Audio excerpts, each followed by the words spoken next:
Assalamu alaikum. Bismillahir Rahmanir Rahim. Wassalatu wassalamu ala Sayyidina Muhammad wa ala alihi. Can you please show the diagram?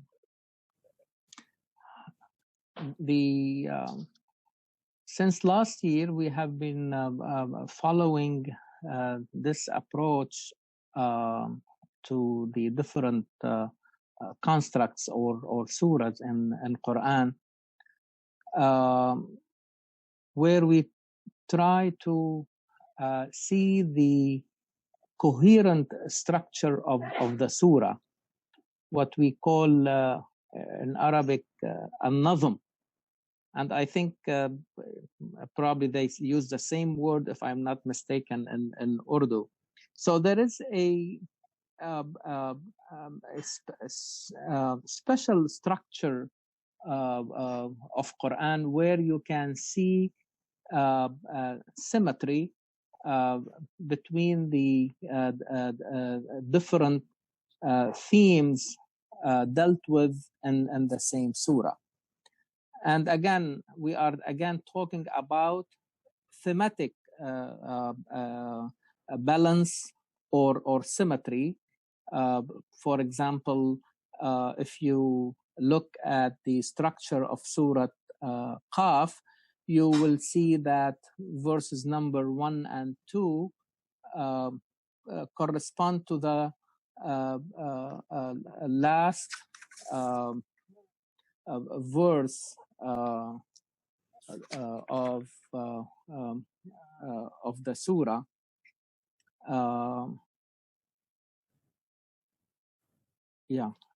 Number 40, it should be really number 45. I think it should be number 45. Anyways, but the idea is, inshallah, we will see these different themes, and these different themes again, they are structured in a way to give like this type of balance in the surah, and would always remind us, okay, by the time you reach the end of the surah, you will be reminded about what really its beginning was talking really about. And in the center, you see the central theme of the surah, which I think represented by verse number 22, which is basically around the middle of the surah, where Allah subhanahu wa ta'ala says, لَقَدْ كُنْتَ فِي غَفْلَةٍ مِّنْ هَذَا فَكَشَفْنَا عَنْكَ غِطَاءَكَ فَبَصَرُكَ الْيَوْمَ حَدِيدٌ. Like the other constructs that we discussed in that section of Quran, the Day of Judgment is a major Quranic theme, and it is highly emphasized, and it is part of the overall vision, the new vision that is really presented or has been completed and perfected by the time Quran is really revealed. And the idea of, because if that component of the vision is not there, it will really destroy everything, because the Day of Judgment is a reflection of the human responsibility and accountability, and in the overall vision of Islam and the Quranic vision, the human being was not really created in vain. The human being appeared on this planet and with that, with this creation came the purpose and the objective of this creation. So we are created with a project to fulfill. Okay, you heard me referring to this as the common human enterprise or the common human project, and the Quran is really the best manual to help us or to guide us, okay, to fulfill successfully this project. And part of that project is really like to how to produce a human being who is responsible for his or her actions in this life. And so the verse number 22, Allah subhanahu wa ta'ala is saying that you have been unmindful, you have been heedless of this day. لقد كنت في غفلة من هذا. غفلة is really a key word in this verse, which means unmindfulness or heedlessness. Okay, so Quran is saying you have been you were not paying attention to this day, but now you are seeing it with your own eyes, and that veil that separated you from believing in that day has been now removed. فكشفنا عنك غطاءك فبصرك اليوم حديد. So once that veil is removed, your vision became very sharp and acute. So your vision is not blurred. The reality that you are witnessing is not distorted. ما زاغ البصر وما طغى. So you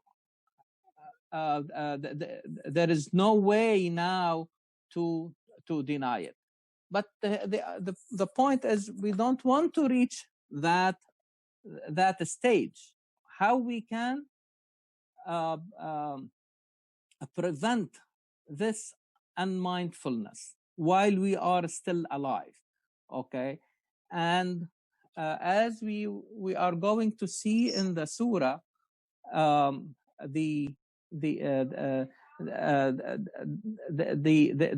is really different ways, or there are different ways how Quran reminds us and to bring all the time to our attention the idea of responsibility and accountability by using what we call the signs.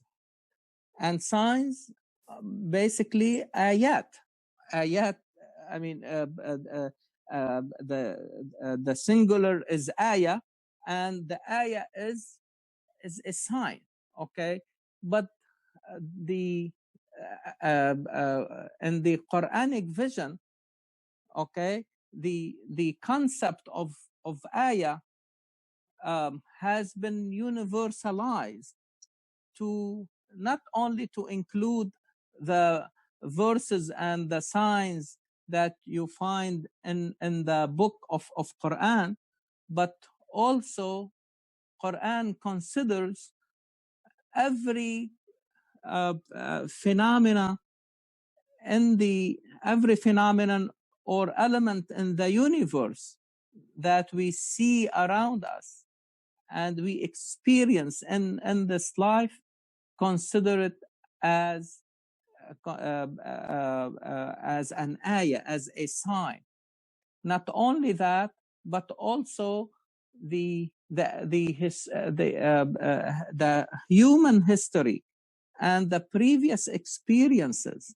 Okay, Quran also refer to them as ayat. And so can we go back to the structure of the surah, just to show the participants what I am really talking about? So if you look at verses number 6 to 11 and the corresponding verses towards the end of the surah 38 to 40, you see Quran talking about again the different phenomena and different elements of the universe, again as signs to help us. It's like when you are on the road, okay, driving, and how do you basically make sure that you are going in the right direction, to use the making sure that you are really going in the direction of your desired destination. You start really like using the signs on the road, okay? And if you see signs that support that you are on the right track, you continue. But if you see something that doesn't make sense to you, you basically stop, and probably you start asking yourself, am I really going in the right direction or not, before it is basically too late? Okay, and so the signs in the universe and the signs in history, okay, are as important as the signs that we see and we read about really in the book. Okay, like verses number 1 and 2 and number 45 talking about Quran itself, and the verses number 12 to 14 and the corresponding verses 36, 37 are again talking about previous experiences and how we are supposed to infer from them the lessons that will help us to continue our journey. Okay, and so they are resources, important resources for experience, khibra, and lessons, ibra. Khibra and ibra. Khibra, experience, and lessons are basically the or morals are really the ibra. Okay, and as we said before, ibra from ubur, so from crossing, going from one side to another, from one level to the next, from one point to another, more advanced, closer to the destination. And so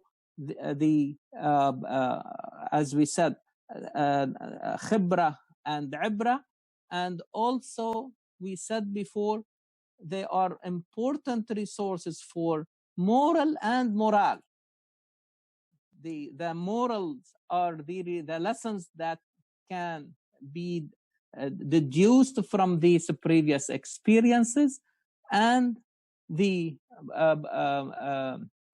moral, how these really previous experiences will support and give us or increase our morale to continue on that track. Okay, again, we need it.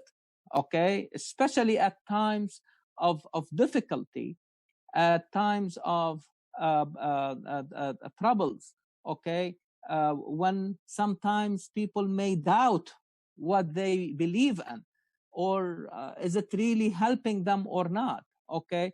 Here comes really the previous experiences to support them and increase their morale, and that would help them to continue the journey, believing that things will really get better, but that may require more work and more patience. Um, so, and the other. Can you go back to the diagram, please? And again, you can see the verses like 3 to 5, and the corresponding verses 41 and to 43 or 44. Okay, you can see the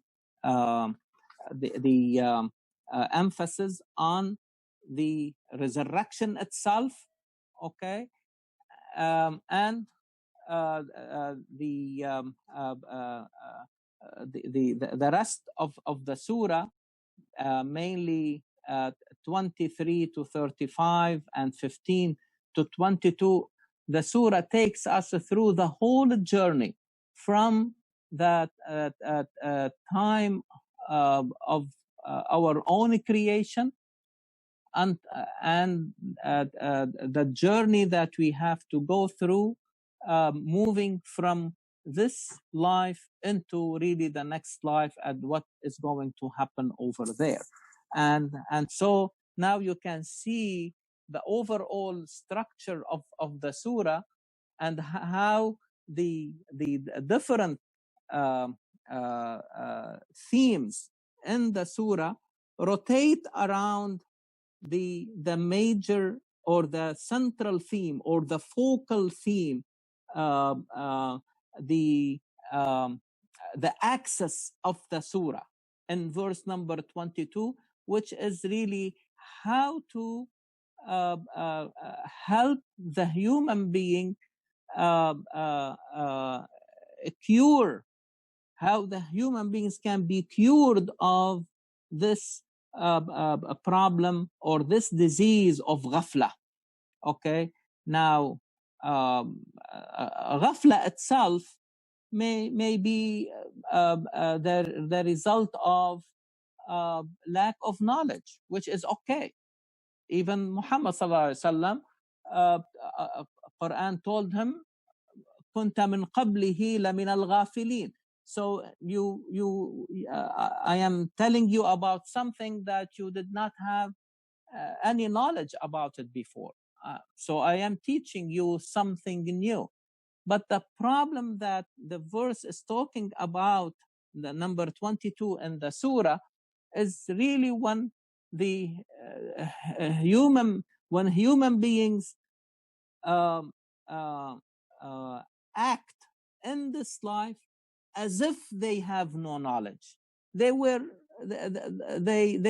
told about all these things. The information has reached them, but they acted as if they don't know. They acted as if they don't see. And this is why you find in other verses in Quran's talking about all these signs. I mean, in the universe or in history or in the revealed book, and Quran is saying, يَمُرُّونَ عَلَيْهَا وَهُمْ عَنْهَا غَافِلُونَ. They pass by them. They pass by these signs day in and day out, but they are heedless of them, as if they don't know, as if they don't see. Okay, and so this is the disease that it requires really our really attention. And one may ask, what really causes that disease? Okay, why some people may succumb to this disease, and they may not come out of it till the day of a judgment, when really as the verse said, the veil is removed, and now their vision is very sharp, and they cannot deny anymore, I mean, this reality. So this is where we really need to ask ourselves that question, because like Quran, we need to understand the problem itself. So the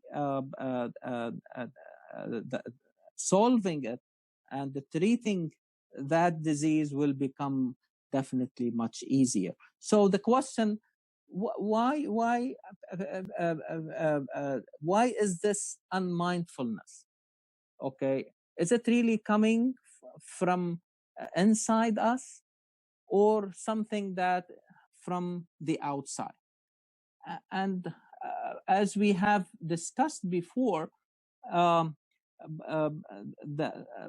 several things can come between us and the belief in for example, the day of a judgment, or again being responsible and accountable in this life. And one major problem is our own desires that may divert us from the real objective, okay, of being here. As we said, the desires themselves are not the problem. The problem when we lose control over them and they start controlling us. And so they may blind us, and this accumulation of things just to satisfy,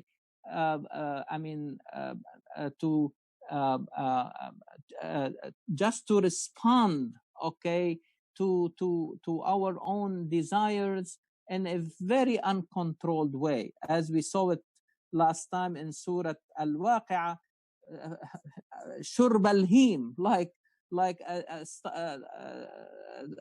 one start really drinking and not feeling satisfied, to the point that they become intoxicated even by water itself, and they basically die. And so this is a very nice metaphor when we are going about or after our own desires in an uncontrolled way, and that by itself will lead to this heedlessness, this unmindfulness, or ghafla. We become heedless of that day and its really importance. So that really reminds me of, you see, if you look in Quran, when it comes to the belief in the day of a judgment, it has to be certain. Very few things. I mean, yuqinun. So there should be no sliver of doubt about it. Okay, so from the beginning of Quran, describing al-muttaqin alladhina وَبِالْآخِرَةِ هُمْ يُوقِنُونَ. Okay, they are 100% certain about the day of judgment. So Imam Ali radiyallahu anhu put it very beautifully when he said, even if the veil was removed, that will not increase my yaqeen, my certainty. the verse number 22 talks about the veil is removed and your vision is very sharp. It means that you become 100% certain about this reality, okay, that you were doubting it before. Imam Ali is saying, in this life, okay, before I reach there, even in this life, if that veil was removed, that will not really increase my certainty a bit, because I have reached 100%. Because this is, and Imam Ali radiallahu anh is not really like showing off. No, because this is a requirement. This is not a luxury. It's not like something that you can go about it, I mean, little bit more or less. No. Quran is saying, وَبِالْآخِرَةِ هُمْ يُوقِنُونَ. So, in other words, we need to act in this life with this level of certainty, which means a high level of responsibility, high level of the being accountable for our own actions. That's, I think, this message, and all the signs coming from Quran, coming from the universe, coming from the previous experiences, should help us really like to strengthen that belief, okay, and that should be reflected in our daily actions. Let me, before I get into these specific verses of the surah, to ask if anybody has to make any comment or to ask a question, because I want the structure of the surah to be clear in the minds of all of us. That will make it much easier, really, like, to understand the surah, because eventually we don't want the surah is a construct, okay. It's like a very well built wall made up of blocks, okay, and the verses are the blocks of that construct, and we need to see how all these verses come together in a very coherent way to basically transmit the meanings. And we will see in more details these different ways in how Quran really help us to capture really these meanings. Any comments or questions, if any?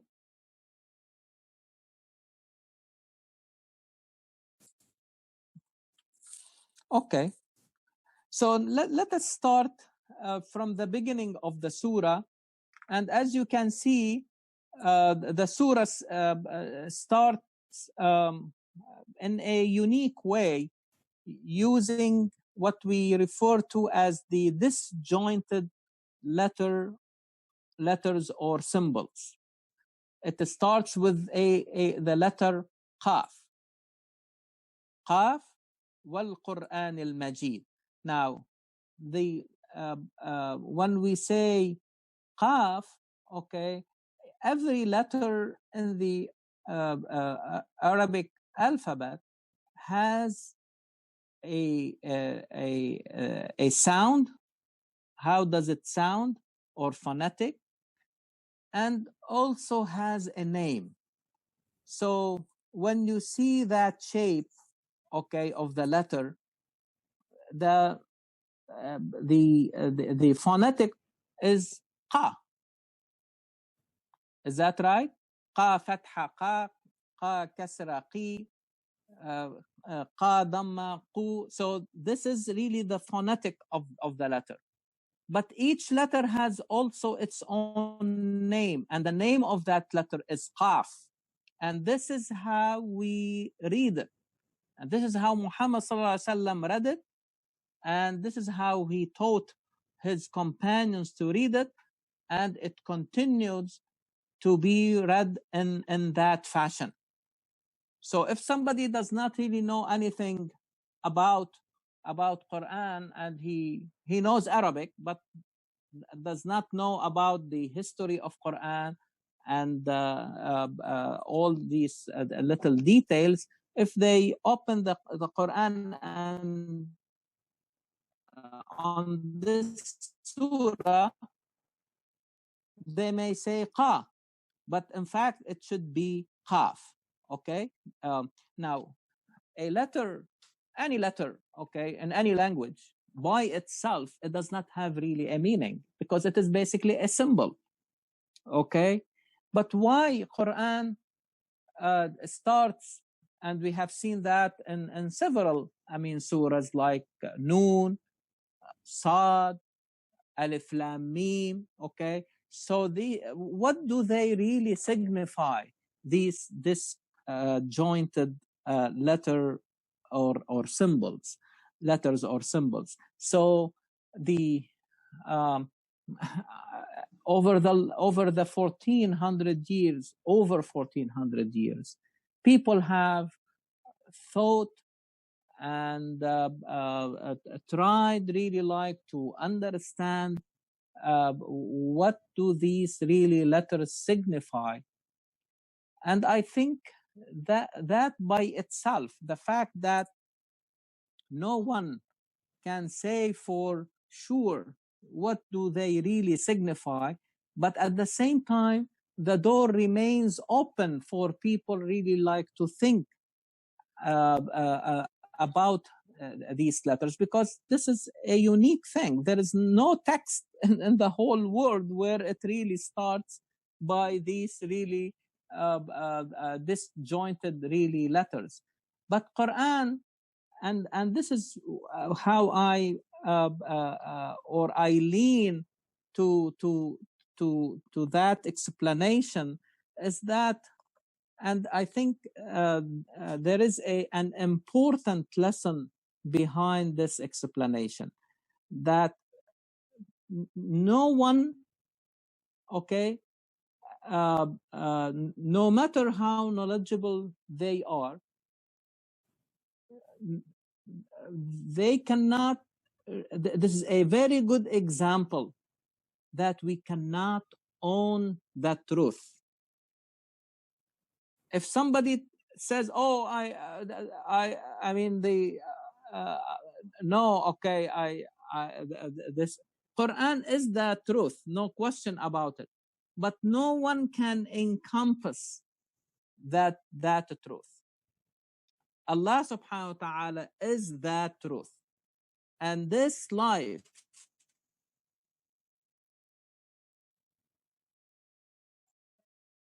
cannot afford the revelation of the whole truth. And every time we come across these letters, okay, and we find ourselves unable to understand exactly why they are there and why these surahs, these constructs start by them, they should really like bring before us that important meaning. And I think what destroys sometimes societies, when they think that they know everything, when they think that they own the truth, and others are less than that. No, I think in that, from that perspective, okay, we are all the same.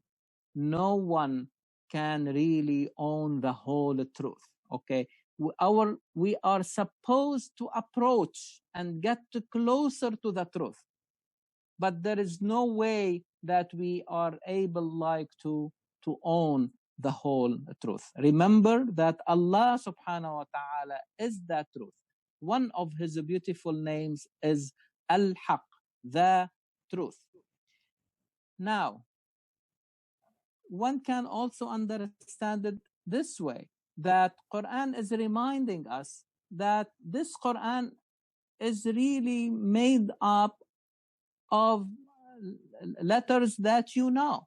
It is made up of Alif and Lam and Mim and Sad and Qaf. I mean, okay, these letters, you know them. You understand how to connect them together.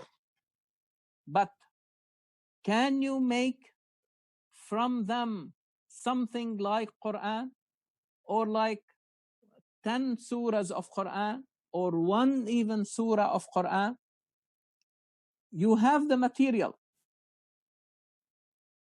And again, this is a challenge, not to show our weakness, but to challenge us to read Quran. And Quran itself, and it is interesting that Qaf wal Quran al-Majid, and Quran starts by the letter Qaf, Quran, okay? And so, and Quran from qara'a, to read, but in the most amplified way. It is Quran, like when you say maghfirah and ghufran, forgiveness, but forgiveness in the infinite becomes ghufran.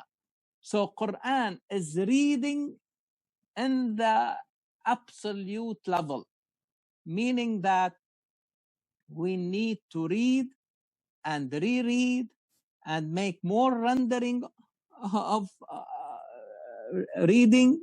So because Quran is full of meanings, and every reading should really bring us to a deeper level of understanding. And there is no ceiling. And this is why the name of this book was derived from reading the Quran. And in this surah, we see a very beautiful description of Quran, a very beautiful adjective, Al-Quran al-Majid. Majid, glorious or sublime. Quran is glorious in every perspective and in every aspect. It is glorious in its terms, in its words that have been so gloriously crafted to contain and to include meanings at different levels. In other words, Quran will take a certain term known to the people of Arabia at the time, but Quran used it as a container to put into it newer meanings, so that then these meanings are compatible with the new vision. Take, for example, the word taqwa, okay? You may not find it in the whole Arabic literature before Quran, but you may find ittaqa, to avoid or to protect. But Quran, you from the word ittaqa, crafted a new term. It's not far-fetched from, I mean, they are familiar with the root of that word, but Quran start putting into this word new meanings, okay? Now it becomes a Quranic Arabic, a Quranic terminology, okay, that again will help us to understand, to bring to our attention and to our comprehension, okay, the aspects of this, that new vision. Okay, it becomes the consciousness of Allah subhanahu wa ta'ala, to be righteous in your actions. So the word itself become very loaded and pregnant with all really these really meanings. And Quran is glorious in its new concepts. It is glorious in the images and the pictures that bring before us, so that to have a better understanding and to help us to capture newer meanings, okay, abstract meanings. And this is why Quran uses a lot of metaphors, okay. These metaphors are meant really to help us capture and catch these newer meanings, that through which Quran is bringing before us its new vision. Its new vision, how you see the world around us, how we order this world, okay, in the most moral way, okay. That is really the main vision of, and this is why it is glorious. As I said, in every aspect you look at it, okay, you see its glory, okay. And however you are reading it at the time it was revealed, or 100 years after that, or 500 years, or now over 1400 years, you can see the nobility, the glory, and the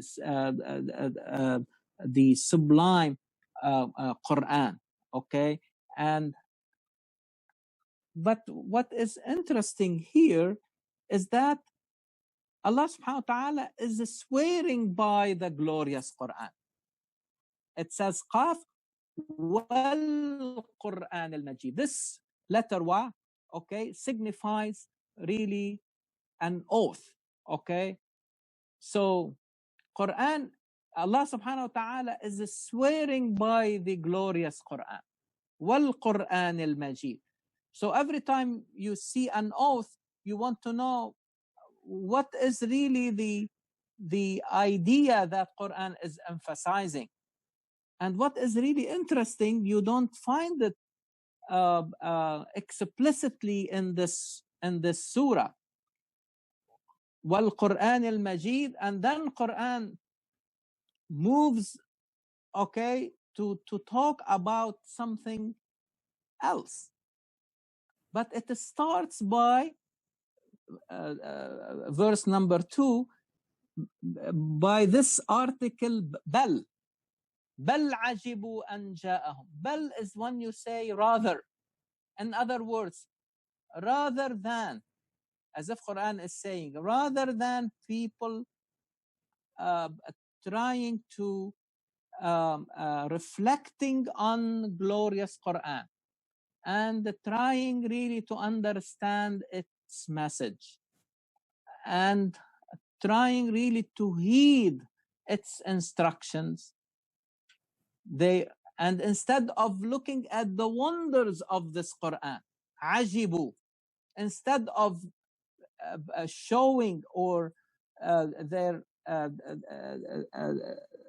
exclamation, if you like, and showing that they are amazed by this wonderful Quran and amazed by its different wonders, however it's talking about history or talking about the universe or talking about social issues or political issues, okay, and or economic issues, okay. Instead of looking at these wonders, they are wondering how come that one of us is really warning, is a warner. How come that one of us is relaying really the message of Quran? بل عجبوا أن جاءهم منذر منهم. And how did they express their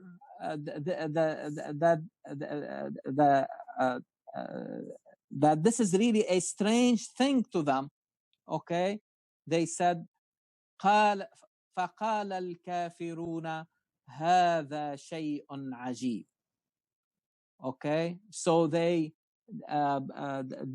said this is a strange thing. How come one of us, in other words, how come a normal, okay, ordinary human being, okay, is really telling us that I am bringing this message and I am warning you about if you become heedless of it, you are going really like to receive a punishment, if not in this life, for sure in the hereafter. So, and this is not new. Quran told us from previous prophetic experiences that the different communities also considered that a strange thing. Okay, that how come this person who is claiming to be a prophet or messenger, he is walking in the streets, eating like us, drinking like us. Okay, how come this individual has been selected from among us, really like to be a messenger or a prophet? And again, you can see that their argument is really very weak, because Quran is saying we want that prophet to be in fact one of you, because this way you can see that if he can do it, you can do it. I am not, Allah subhanahu wa ta'ala is not going to send you an angel and ask you to be like him. That is not really logical at all, because people will say, oh, I cannot be an angel, I am a human being. And we are asked to really be a true human beings. This is really the whole, I mean, idea about the human project. Okay, is how to realize our humanity at the highest level possible. Okay, you are not an angel, you are not supposed to be an angel, and at the same time you are not shaitan, you are not, I mean, like like absolute really evil or something like that. Okay, you are, you don't, you belong to the human race. Okay, and you have a specific project, and you are supposed to really realize and fulfill that objective. And so the and you can support what we are really talking about from the, as we said, the last verse, number 45. Verse number 4, the last verse, again, in a very symmetrical way. At the beginning of the surah corresponds to the end of the surah. And again, when we talk about this symmetry, okay, doesn't mean that it is like they are identical. They are similar, okay, but they are not identical. And one support the other and complement it. Okay, so read with me. نحن أعلم بما يقولون. We are aware of what they are saying. That this is really a strange thing. Don't worry about it. Oh Muhammad, don't worry about it. Okay, we are watching. We are aware. We know what they are saying. وَمَا أَنْتَ عَلَيْهِمْ بِجَبَّارٍ. You are not going to force them to believe. Okay? Very important. Again, here you see the emphasis on the human freedom, the freedom to choose.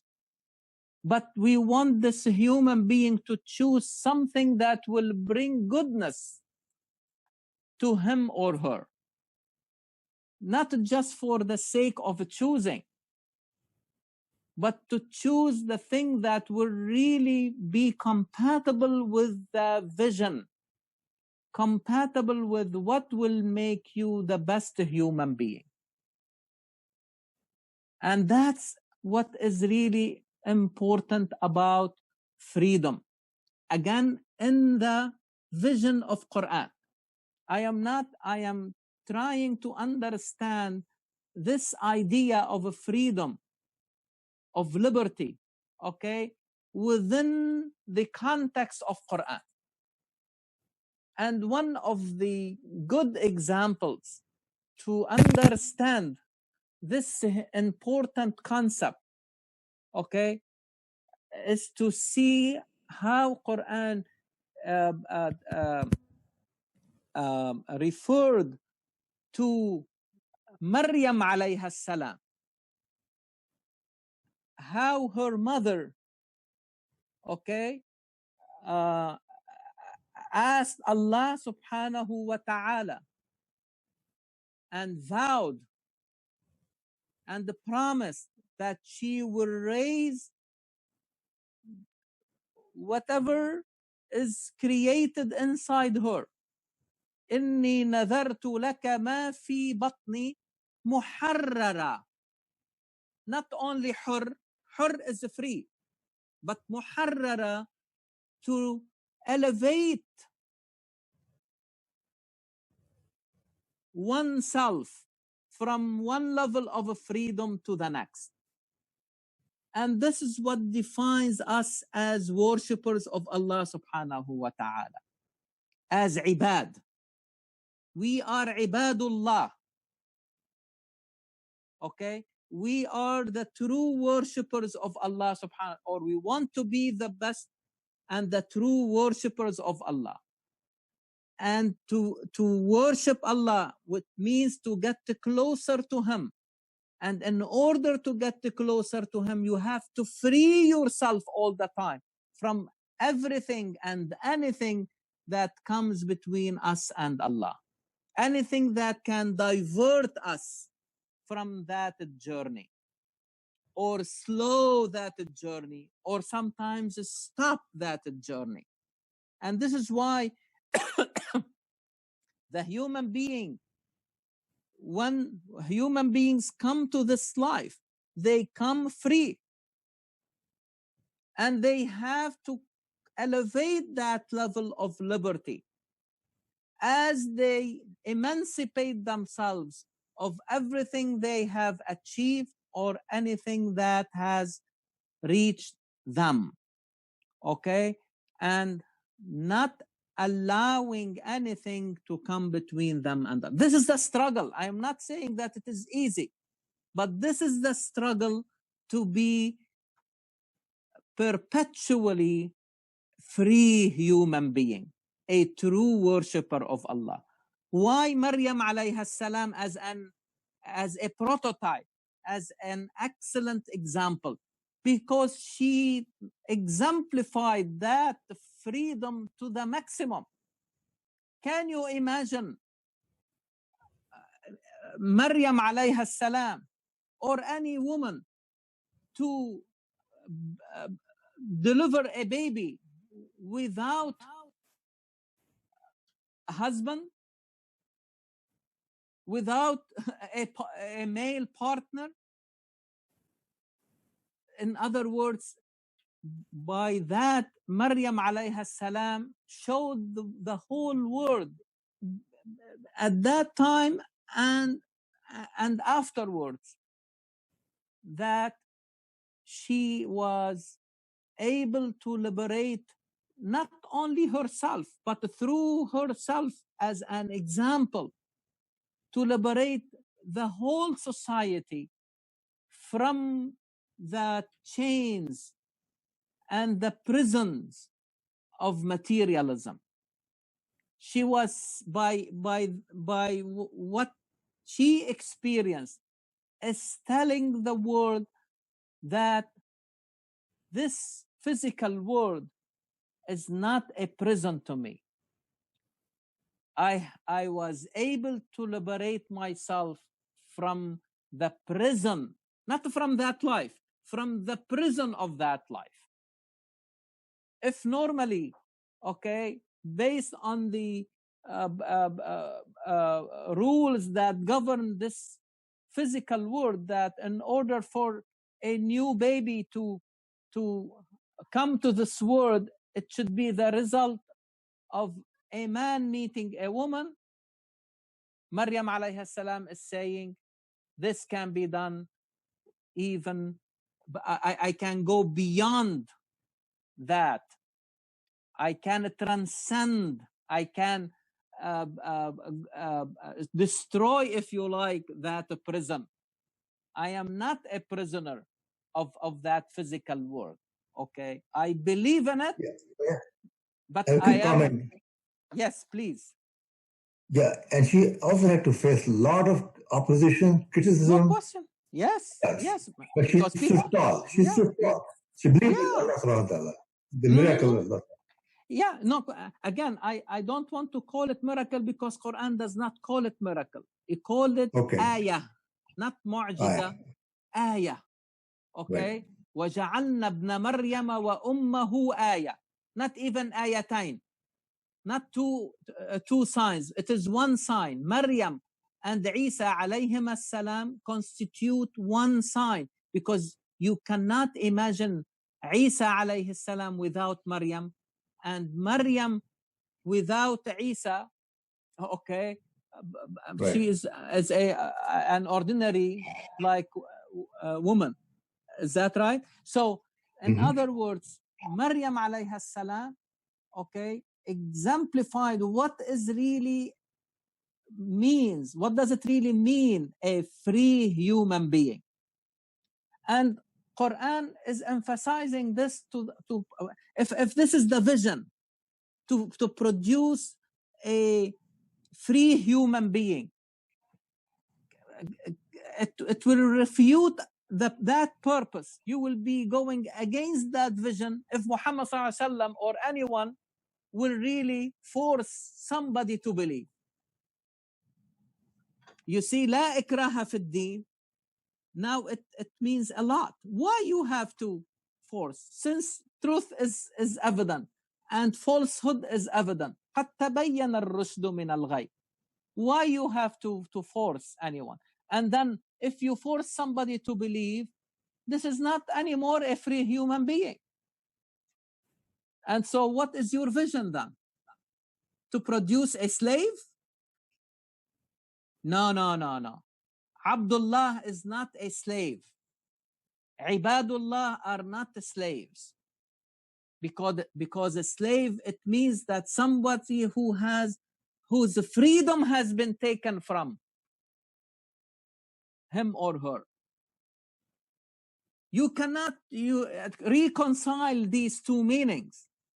Please do not translate Abdullah into slave of Allah. Slave is somebody who is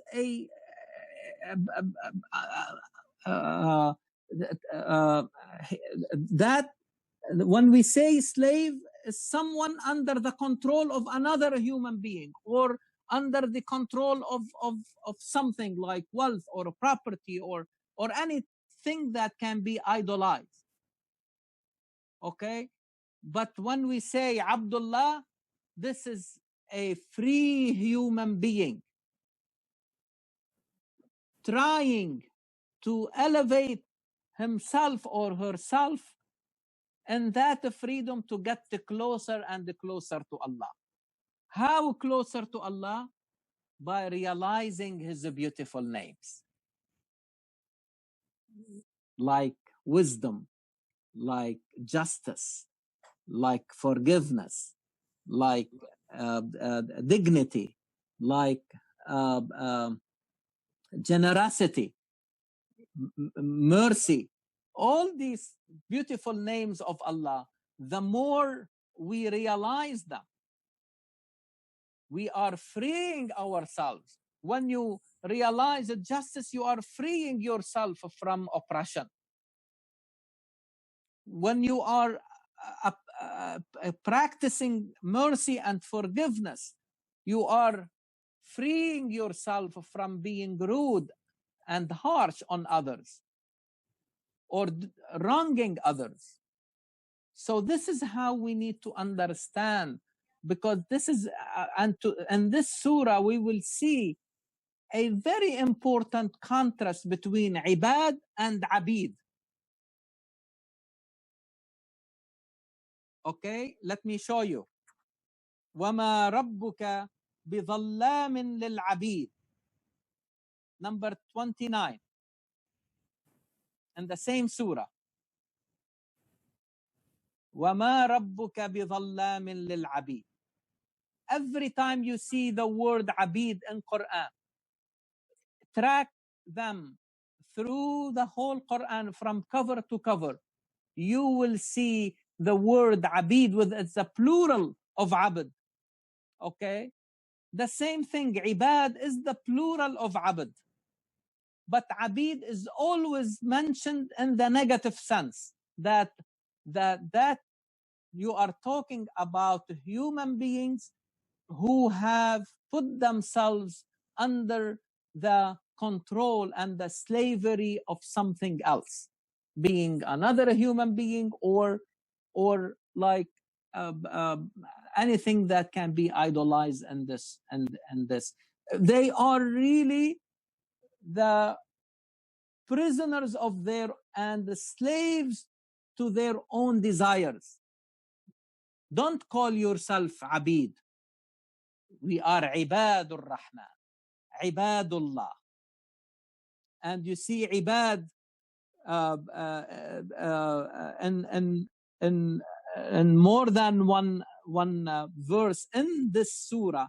To make this contrast, I call, okay, contrast between paradigms, the paradigm of ibad versus the paradigm of abid. Rizqan lil ibad, verse number 11.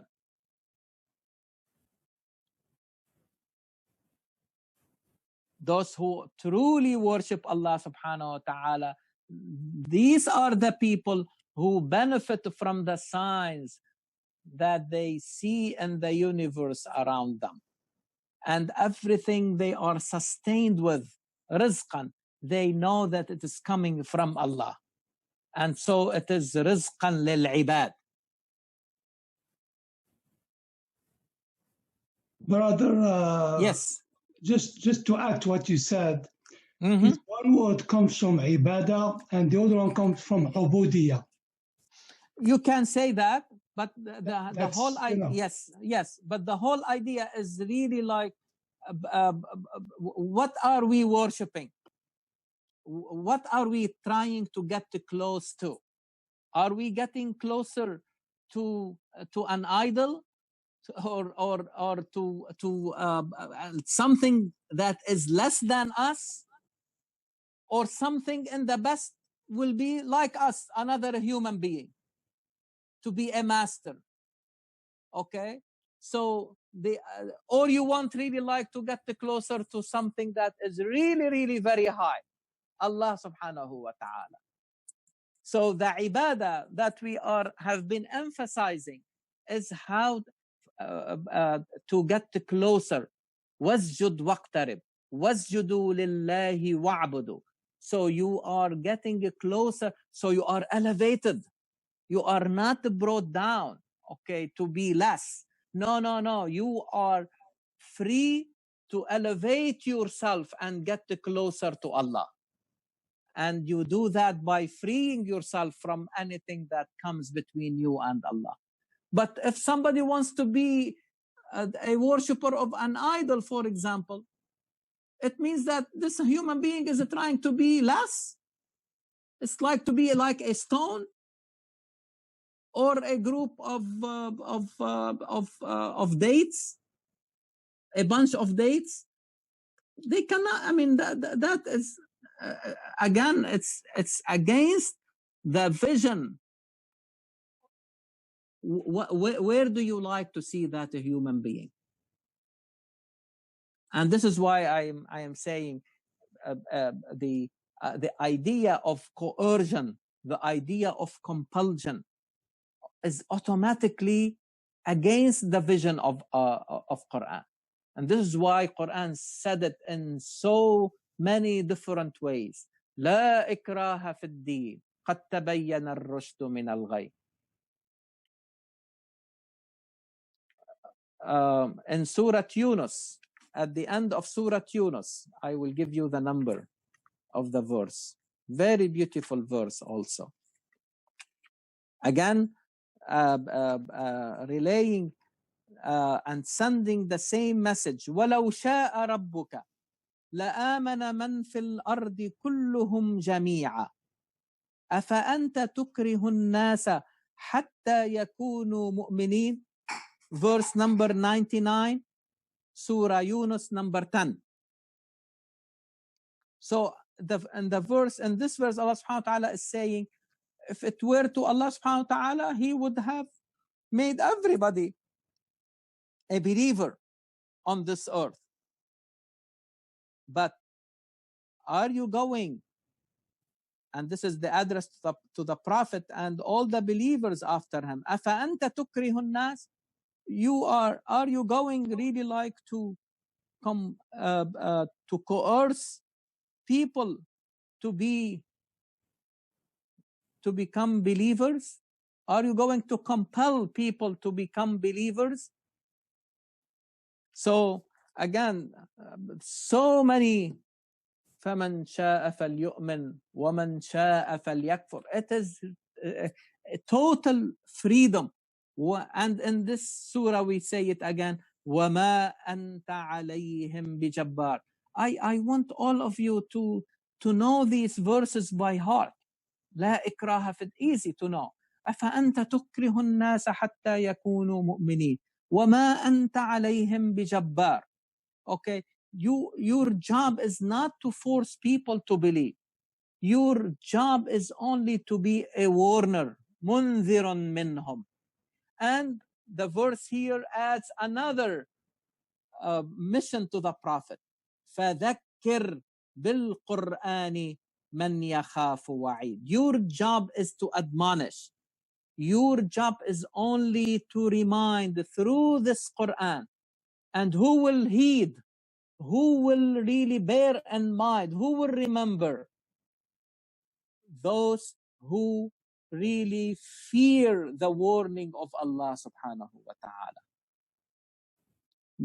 Only those who will really benefit from this reminder. So this is your job. Again, as we see also in Surah Al-Ghashiyah, number 20, Surah number 88. And many of you know this surah by heart. And at the end of Surah Al-Ghashiyah,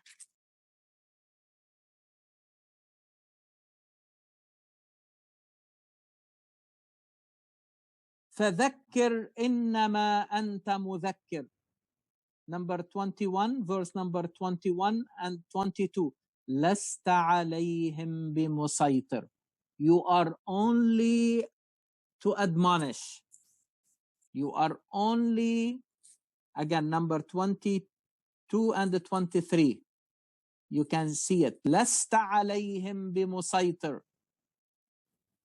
فذكر إنما أنت مذكر.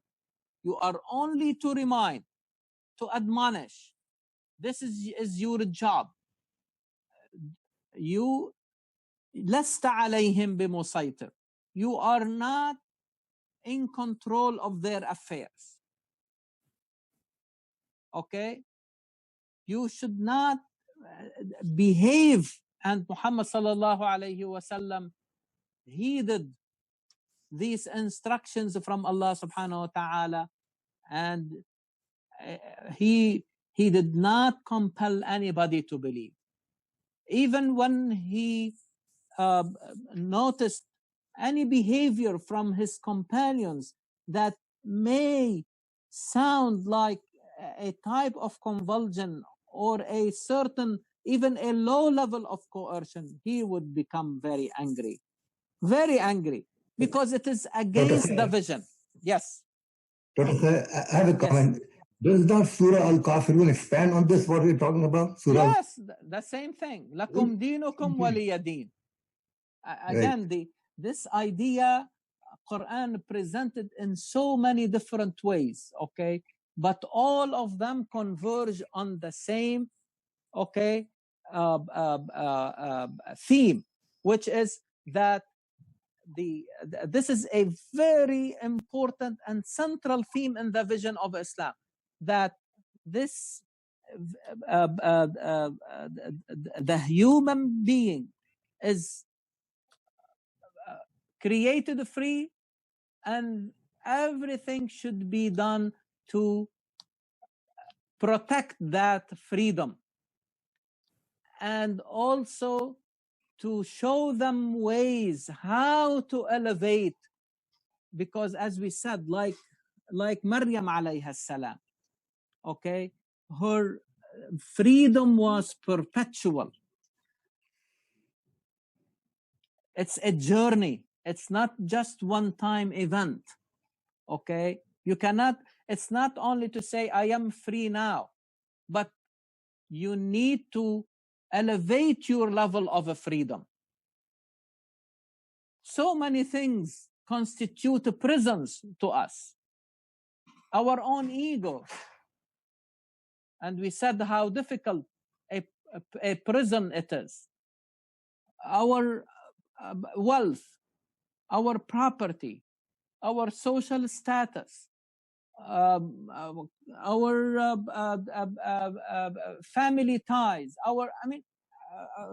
all genealogy, anything can be idolized and become a prison for us.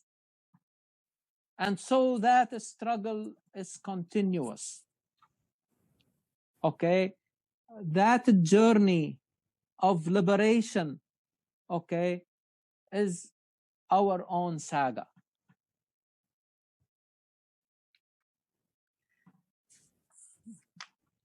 Okay, so inshallah next time we will go over the other, we'll follow that scheme, and inshallah we'll talk about verses 3 to 5 and their corresponding 41 and 44 and so on and so forth.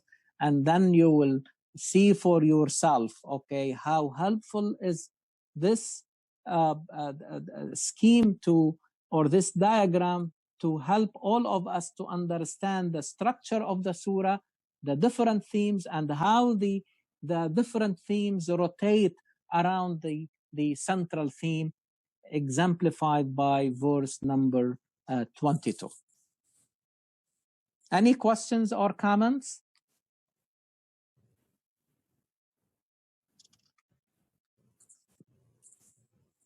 Anything, Shakir? Hello? I couldn't get myself off mute. So sorry. Okay, all right. Now, okay. So I was going to ask like one question I wrote about freedom. I think people always consider freedom as meaning that they can do anything in life. I think that does not define what it means being just free and freedom. Like I think that's what we see, whenever, in the news and everywhere going on, like, this is land of the free, we can do whatever we want to do. Nobody can be accountable. But I think freedom doesn't mean that. I think I would like ask you to explain that, because people, when you take freedom as a terminology to say they can do anything they want. Yeah. In other words, freedom should not be dissociated from the truth and from goodness. Okay. In other words, because sometimes, you can liberate yourself from one prison and go to another one. That is not the freedom. You see what I mean? You can't. If it is just a matter of a choice, okay, you may choose another prison. No. We are saying that we need to elevate ourselves, okay, and goodness and the truth, okay, should really be our purpose as we are really emancipating or liberating ourselves. And this is why we always say that if we take away the element of elevation, okay, from freedom, it becomes really unresponsible, really type of freedom, which it becomes libertarianism. In Arabic, ibahiyya. I can do whatever I want. This is not, nobody can accept that anyways. Okay, no society will accept that, because that's chaos will basically will be the situation in any community. And when chaos really like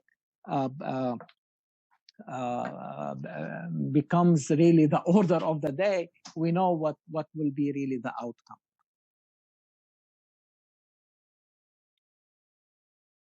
Dr. Durrani, any comments? How are you? No, I think it was very good lecture, mashallah. Thanks. I just had a question on or comment about in Quran there was 114 approximately times reminded us to do good. And in the same time in Surah Rahman, so Quran itself emphasizes in goodness and goodness over and over again. That goes with your thoughts about goodness. That was just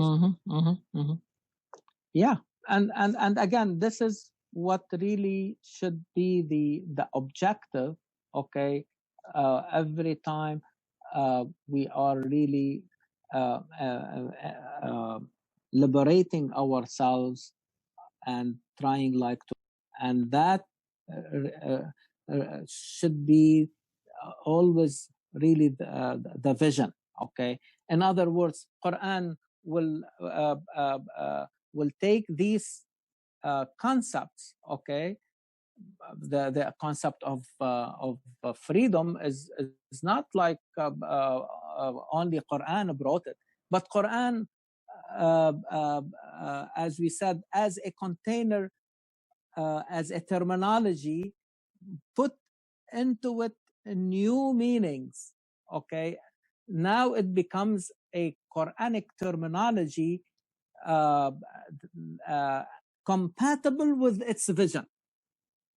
And a concept like that, the same way we discussed like briefly Maryam alayha salam as an excellent example, okay, as a prototype for a free human being in a perpetual way. Now you know what does it really mean. You see what I mean? Like through a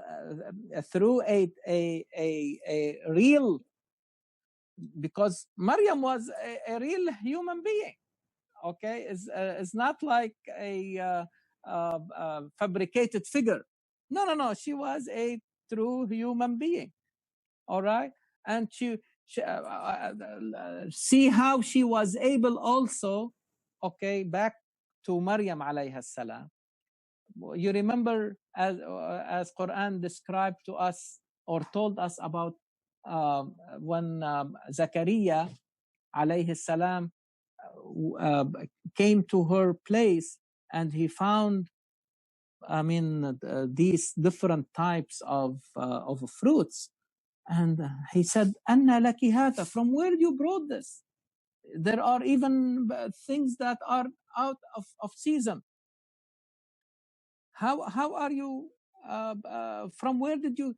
She said, Inna Allah yarzuqu man yasha'u bighayri hisab. قالت هو من عند الله. This is from Allah subhanahu wa ta'ala. Physically, if you are a materialistic person, there is no way to believe in this. Zakaria alayhi salam even had to ask. There should be something beyond, okay, what is really familiar to him or to any human being. So she was sustained without calculation from Allah subhanahu wa ta'ala. Okay, but the idea here that she was able to liberate also Zakaria from his estate. Zakaria alayhi salam, when he saw her, she was a leader to him. Remember what we said before, the true leader is the one who helps his followers to free them from their own state, to bring them to a higher state.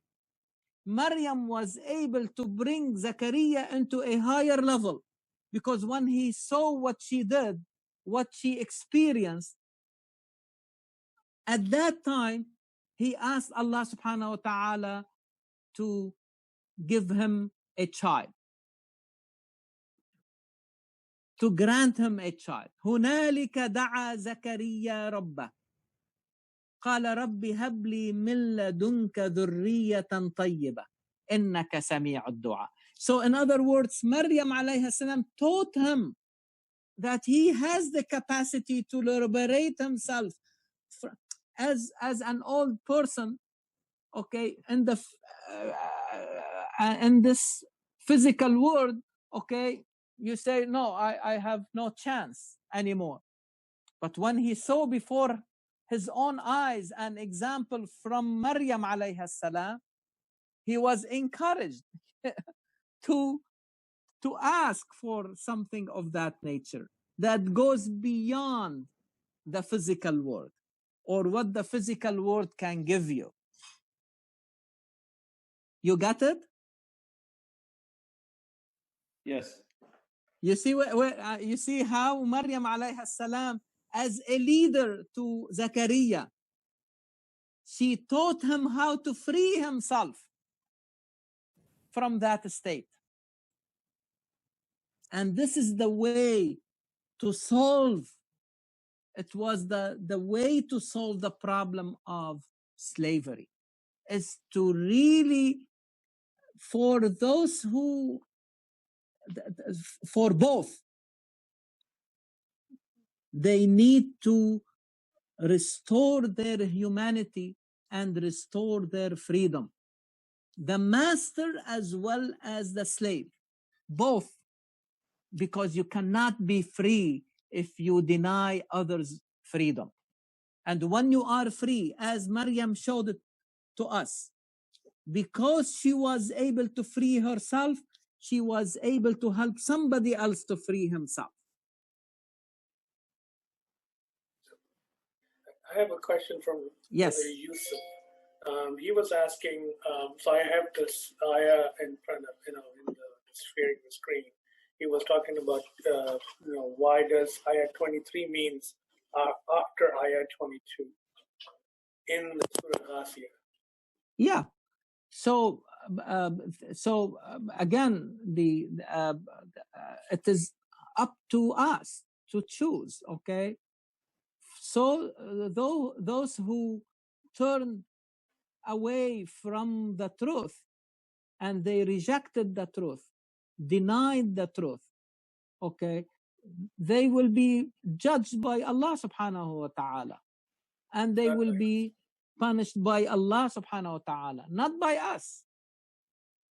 Okay, so leave it to this is how in the same verse number 45 of Surah Qaaf, نحن أعلم بما يقولون. Don't worry, we know what they are.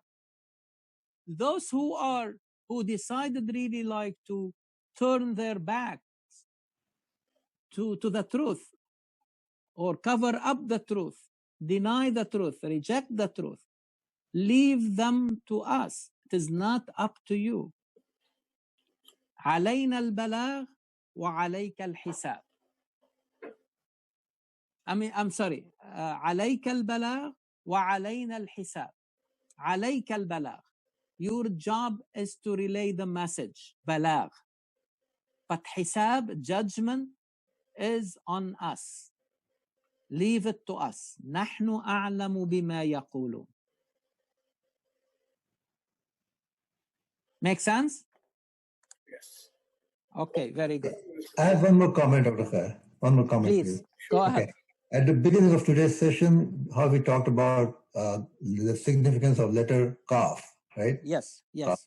Again, in this respect. Yes, yeah. Read. Yes, the importance exactly. Of reading. And Quran, the name Quran, was derived from that verb of reading. Right. But it was brought in the most amplified way, Quran. Okay? In Arabic we say maghfirah, forgiveness. But ghufran is maghfirah, or forgiveness, in the most amplified way. You see? I mean, it's an exaggerated. So Quran, okay, is reading in the absolute. There is no one reading of Quran. But you have to elevate your reading of Quran by asking questions, okay, at higher level of understanding. If we do not ask Quran higher questions, we are only getting one reading of it. We have to ask bigger questions. And Quran is very generous, Kareem, okay, and glorious and noble. It will give you more and more. But if you ask the same question all the time, you will get one answer, one reading. You see? No. Quran is asking us to read it and reread it. And let the next reading be higher than the one before it. Okay? Thank you. Yeah. You are welcome. Thank you very much. We'll continue with Surah Qaaf next week.